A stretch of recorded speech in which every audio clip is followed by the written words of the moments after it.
Welcome to Jayam academy. So நம்ம பர்சன்டேஜில் already 2 part வந்து போட்டுட்டோம். ஸோ இது வந்து 3வது பார்ட்டு. ஸோ நம்ம வந்து ஸ்கூல் புக்ஸில் இருக்க சம்ஸ் எல்லாமே வந்து போட்டுட்டு வரோம், சரிங்களா? ஸோ எஸ்சிஆர்டி அப்படின்னு சொல்லலாம்.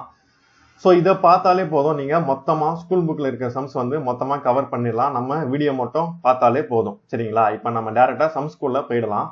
So an alloy contains 26% of copper. So what quantity of alloys is required to get 260 gram of copper அப்படின்னு கேட்குறாங்க. அதாவது ஒரு உலோக கலவை வந்து 26% வந்து தாமிரத்தை கொண்டுள்ளது எனில் அப்போ 26 கிராம் தாமிரத்தை பெற எந்த அளவு உலோக கலவை தேவைப்படுகிறது அப்படின்ட்டு கேட்குறாங்க, சரிங்களா? ஸோ எந்த அளவு அப்படின்ட்டு கேட்குறாங்க.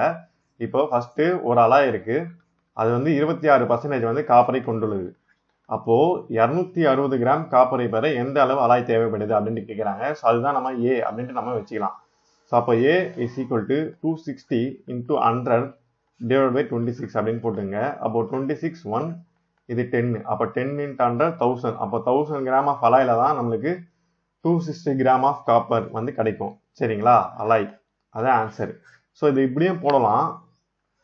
இது உங்களுக்கு குழப்பமா இருந்துச்சுன்னா இப்போ வந்து நம்ம எப்பவுமே இந்த கொஸ்டினை இந்த மாதிரி எழுத கற்றுக்கணும், அப்போ தான் உங்களுக்கு சம்மு போட முடியும்.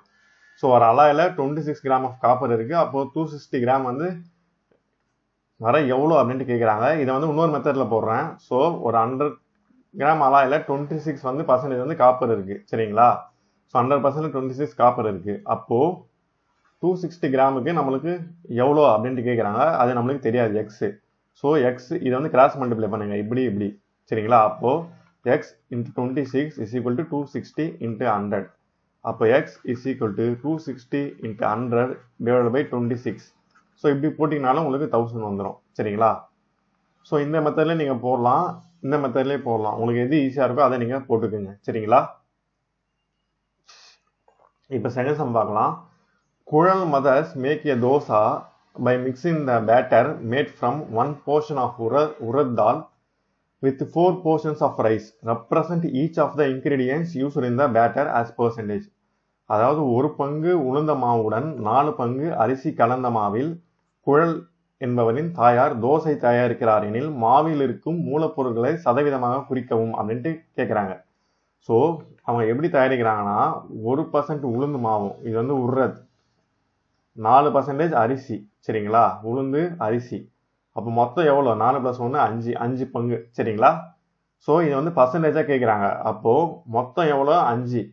அதில் ரெண்டுத்துக்கும் தனித்தனியாக கேட்குறாங்க. ஃபஸ்ட்டு நம்ம உர்ரத் தாலுக்கு எழுதிக்கலாம். உர்ரத்துக்கு யூ அப்படின்னு எடுத்துங்க. எவ்வளோ?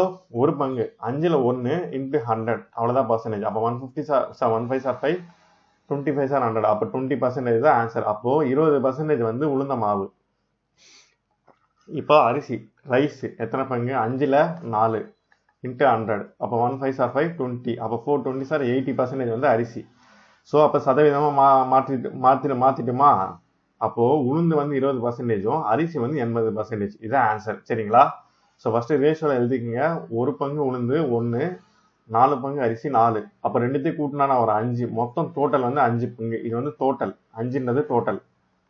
ஸோ பர்சன்டேஜாக நம்மளா எழுத சொல்கிறாங்க. அப்போ 5ல் ஒரு பங்கு தான் உளுந்து, அப்போ 5ல் 1 இன்ட்டு 100, பர்சன்டேஜ்னா நான் இன்ட்டு 100, சரிங்களா? அப்போ ஆன்சர் 20. அதேமாரி இதுக்கு இன்ட்டு 100, அப்போ ஆன்சர் 80, அவ்வளோதான் ஆன்சர். இதுவும் அதேமாரி தான். என் family cleans a house for Pongal celebration by dividing the work in the ratio 1:2:3. Express each portion of work as percentage. ஒரு குடும்பம் பொங்கல் கொண்டாட்டத்திற்காக வீட்டை சுத்தம் செய்வதற்கு வேலையை 1:2:3 என்ற விகிதத்தில் பகிர்ந்து கொண்டனர் எனில் வேலையின் ஒவ்வொரு பகுதியையும் சதவீதமாக வெளிப்படுத்துங்கள் அப்படின்ட்டு கேட்குறாங்க. ஸோ 1:2:3 அப்படின்னு பிரிச்சுட்டாங்க. மொத்தம் எவ்வளோ? 3 4 5 6. அப்போது தனித்தனியாக சதவீதமாக மாற்றுங்கன்னா என்ன அர்த்தம்? 6ல் மொத்தம் 6, 1 ஃபஸ்ட்டு இன்ட்டு 100, அப்போது 2/6 இன்ட்டு 100, 3/6 இன்ட்டு 100, சரிங்களா? ஸோ நான் ஃபஸ்ட்டு ஒன்றுக்கு போடுறேன். So 3 2s are 6, 52s are 100, 50/3. இது நீங்கள் டெசிமல்லே எழுதலாம், மிக்சடு ஃப்ராக்ஷன்லேயும் எழுதலாம். ஸோ டெசிமல்லே எழுதலாம், மிக்சடு ஃப்ராக்ஷன்லேயும் எழுதலாம். இது நீங்கள் கொஸ்டின் கேட்கும் போது எக்ஸாமில் ஆப்ஷன் எப்படி இருக்கும்? டெசிமல் இருந்தால் டெசிமலை டிவைட் பண்ணி போட்டுங்க, மிக்சடு ஃப்ராக்ஷனில் இருந்தால் மிக்சடு ஃப்ராக்ஷனை நீங்கள் மாற்றி எழுதிக்கிங்க, சரிங்களா? ஸோ அதேமாதிரி இதுக்கும் நீங்கள் ஆன்சர் வந்து கமெண்ட் செக்ஷனில் சொல்லுங்கள், சரிங்களா? ஸோ இப்போ அடுத்த சம் பாருங்க. During Aadi sale the price of shirt decreased from 90 to 50. What is the percentage of decrease? இப்போ ஆடி சேல் அப்போ ஷர்ட் வந்து 90 ரூபாயிலேருந்து 50 ரூபாய் வரைக்கும் குறைஞ்சிருச்சு. ஸோ 90 ரூபாய் 50 ரூபாய் குறைஞ்சிருச்சு. அப்போ குறைவின் சதவீதம் என்ன அப்படின்ட்டு கேட்குறாங்க. அப்போ 90 ரூபாயிலேருந்து 50 ரூபாய் குறைஞ்சிருச்சுன்னா எவ்வளோ குறைஞ்சிருக்கு? 40 ரூபாய் குறைஞ்சிருக்கு. ஸோ மொத்த விலை எவ்வளோ? 90. அதில் குறைஞ்சது எவ்வளோ? 40. சதவீதம்னா என்ன? இன்டூ 100. சரிங்களா? ஸோ அப்போ 0 0 கேன்சல் ஆகிடும். ஸோ அப்போ is equal to 400 divided by 9. So 9ல் 400 போட்டிங்கன்னா என்ன வரும்? ஸோ 9 4s are 36, திரும்ப 4 0, திரும்ப 4, 9 4s are 36, திரும்ப பாயிண்ட் வச்சுங்க.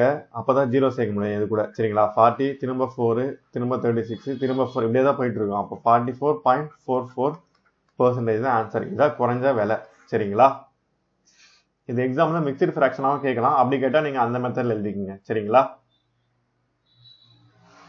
So the number of literate persons in a, ஸோ இது எல்லாமே ஸ்கூல் புக்கில் இருக்க சம்ஸ். அதுதான் எக்ஸாம்பிள் வருது பார்த்தீங்கன்னா. அடுத்து எக்ஸசைஸ் சம்ஸ் வரும். The number of literate persons in a city increased from 5 lakh to 8 lakh in 5 years. So what is the percentage of increase அப்படின்னு கேட்குறாங்க. ஸோ ஒன்றுமே இல்லை, 5 ஆண்டுகளில் இருந்து 5 ஆண்டில் 5 லட்சத்துல இருந்து 8 லட்சமாக மாறிடுச்சு. அப்போ அதிகரிப்பின் சதவீதம் என்ன அப்படின்ட்டு கேட்குறாங்க.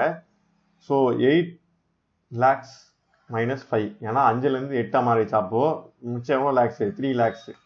அப்போது ஃபஸ்ட்டு எவ்வளோ இருக்குது? 5 lakhs இருக்குது. அதில் எவ்வளோ ஏறிடுச்சு? இப்போ 8 - 5னா 3 lakhs. அப்போது 3 lakhs நீங்கள் அப்படியே மேலே போட்டுக்கணும். ஃபஸ்ட்டு 5 lakh இருக்குது, 5 lakh கீழே போடணும். ஸோ ஏறது வந்து 5 lakh 8 lakh ஏறிடுச்சு. அப்போ 5 - 8 போட்டிங்கன்னா உங்களுக்கு எவ்வளோ ஏறிடுச்சு அப்படின்னு கிடச்சிடும். அப்போ ஏறின வேலையும் மேலே போட்டுக்கணும் 3 lakhs. அப்போது இன்டூ 100 பர்சன்டேஜில் கேட்குறாங்களா? 0 0 கேன்சல் ஆகிடும். அப்போ ஆன்சர் என்னன்னா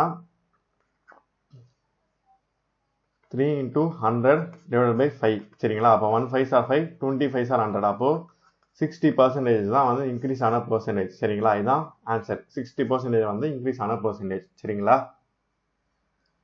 14 out of 17 magazines at the bookstore are comedy magazines. What percentage of the magazines at the bookstore are comedy percentage? இப்போ 70ல் 14 காமெடி மேகசின் அப்படின்னு சொல்கிறாங்க. இன்ட்டு 100 பர்சன்டேஜாக கேட்குறாங்கன்னா இன்ட்டு 100. அப்போ 0 0 cancel. 1 7s are 7, 2 7s are 14, 2 × 10 20%. அவ்வளோதான் answer. அப்போ மொத்தம் எத்தனை பர்சன்டேஜ் வந்து காமெடி மேகசின்னா 20%. சரிங்களா? இதுதான் ஆன்சர். என் tank can hold 50 liters of water. நல்லா நோட் பண்ணுங்க, 50 லிட்டர் ஆஃப் வாட்டர் வந்து ஒரு டேங்க் வந்து ஹோல்ட் பண்ணும். At present it is only 30% வந்து full. How many liters of water will fill the tank so that it is 50% full அப்படின்ட்டு கேட்குறாங்க. ஒரு தண்ணீர் தொட்டி இருக்கு, மொத்தம் அது வந்து 50 லிட்டர் வந்து சேமிக்க முடியும் அதில். இப்போ அதில் 30% வந்து தண்ணி இருக்கு. அப்போ 50% தண்ணி நிறைய இன்னும் எத்தனை லிட்டர் தேவை அப்படின்ட்டு கேட்குறாங்க. மொத்தம் அந்த தண்ணி டேங்க் வந்து 50 லிட்டரு. சரிங்களா? மொத்தம் அந்த தண்ணி டேங்க் வந்து 50 லிட்டரு. இப்போ அதெல்லாம் 30% வந்து ஃபுல்லாக இருக்குது. 30% வந்து ஃபுல்லாக இருக்குது. அப்போது கேன்சல் பண்ணுங்கள். 0 0 0 0. அப்போ 5 3s are 15 liters வந்து இப்போது அதில் இருக்குது. சரிங்களா? 15 liters வந்து இருக்குது. இப்போ 50 லிட்டரில் அவங்க 50% ஃபுல்லாக இருக்கணும் அப்படின்னு சொல்கிறாங்க. ஸோ 50% எழுதிங்க. 0 0 கேன்சல், 0 0 கேன்சல். அப்போ 5 5s are 25. So 25 litre. So 50% full ஆகணும்னா அந்த டேங்க்கில் 25 லிட்டர் இருக்கணும். இப்போ வந்து 30% இருக்குது, 15 லிட்டர் இருக்குது. ஸோ அப்போ இது ரெண்டுத்தையும் மைனஸ் பண்ணுங்கள். 25 - 15 தான் 10. அப்போ 10 லிட்டர் வந்து தேவைப்படுது. அப்போ ஆன்சர் வந்து 10 liters. அதான் ஆன்சர். ஸோ கொஸ்டின் என்ன கேட்குறாங்க? இன்னும் எத்தனை லிட்டர் தேவை அப்படின்னு கேட்குறாங்க. ஆல்ரெடி 30% இருக்குது. இப்போ 50%ஆக ஃபில் பண்ணணும்னா இன்னும் எத்தனை லிட்டர் தேவை அப்படின்னு கேட்குறாங்க. நம்ம 30%க்கு 15 லிட்டர் அப்படின்னு கண்டுபிடிச்சிட்டோம். 50% 25 லிட்டர் அப்படின்னு கண்டுபிடிச்சிட்டோம். ஸோ இது ரெண்டுத்தையும் மைனஸ் பண்ணிங்கன்னா இன்னும் எத்தனை லிட்டர் தேவை அப்படின்ட்டு வந்துடும். அப்போ ஆன்சர் வந்து 10 லிட்டர். சரிங்களா?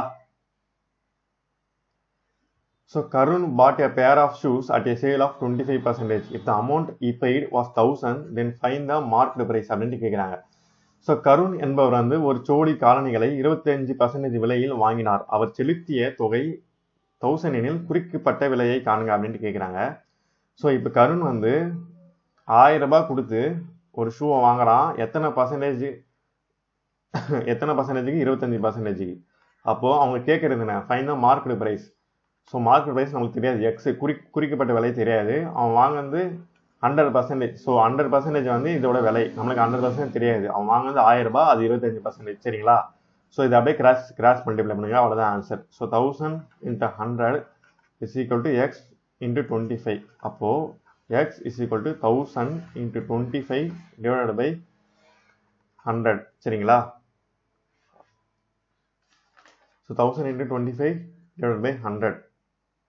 சாரி 1000 into 100 divided by 25 வந்துடும், மாற்றி எழுதிட்டேன். ஸோ 1000 இந்த 25 வந்து இங்கே கீழே போயிடும். சரிங்களா? 1000 into 100 divided by 25, அப்போ 125 are 25, 425 are 100. அப்போ 4 into 1000 x is equal to 4000 rupees. So அப்போ அதோட விலை, அவங்க நிர்ணயிக்கப்பட்ட விலைன்னா 4000 rupees. அதில் அவங்க 25% டிஸ்கவுண்ட் கொடுத்துருக்காங்க, அதனால அவன் 1000 ரூபாய்க்கு வாங்கியிருக்கான். அப்போ ஆன்சர் என்ன? 4000 rupees. சரிங்களா? இப்போ இந்த கொஸ்டின் பாருங்க. An agent of an insurance company gets a commission of 5% on the basic premium he collects. What will be the commission earned by him if he collects 4800? ஒரு காப்பீட்டு நிறுவனத்தின் முகவர் வந்து என்ன பண்றாருன்னா, அவர் வாங்குற ஒவ்வொரு பிரீமியத்துக்கும் 5% வந்து கமிஷனா வாங்குறாரு. ஸோ ஒரு பிரீமியம் வாங்குறாரு, அதுக்கு 5% வந்து கமிஷனா வாங்குறாரு. இப்போ அவர் 4800 ரூபாய் அப்படின்ட்டு ஒரு பிரீமியம் வசூலிக்கிறாருன்னா, அவர் பெறுகின்ற தரகு தொகை எவ்வளவு அப்படின்னு கேட்குறாங்க. ஸோ இப்போ 4800 ரூபாய் ஒரு பிரீமியம் வசூலிக்கிறாரு, அவர் எவ்வளவு கமிஷன் வாங்குறாரு? ஒவ்வொரு பிரீமியத்துக்கும் 5%. அப்போ 5 divided by 100, 0 0 கேன்சல் ஆகிடும். அப்போ 48 into 5 இதே ஆன்சர் பண்ணுங்க. அப்போ 48 into 5 பண்ணிங்கன்னா வரும் 8 5 are 40, 5 4 are 20 plus 4 24. அப்போ 240. அவர் வாங்குற தரகு தொகை எவ்வளோ? 240 rupees. சரிங்களா? இதுதான் அவர் வாங்குற தொகை. இந்த பிரீமியத்துக்கு அவர் வாங்குற தொகை வந்து 240 rupees. சரிங்களா? இதான் ஆன்சர். இதுவும் இந்த இடத்துல வேற நம்பர் வந்துச்சுன்னா, இப்போ 5000 அப்படின்னு வந்துச்சுன்னா 5000 into 5/100 அப்படின்னு போடணும். ஏன்னா ஒவ்வொரு பர்சனுக்கும் 5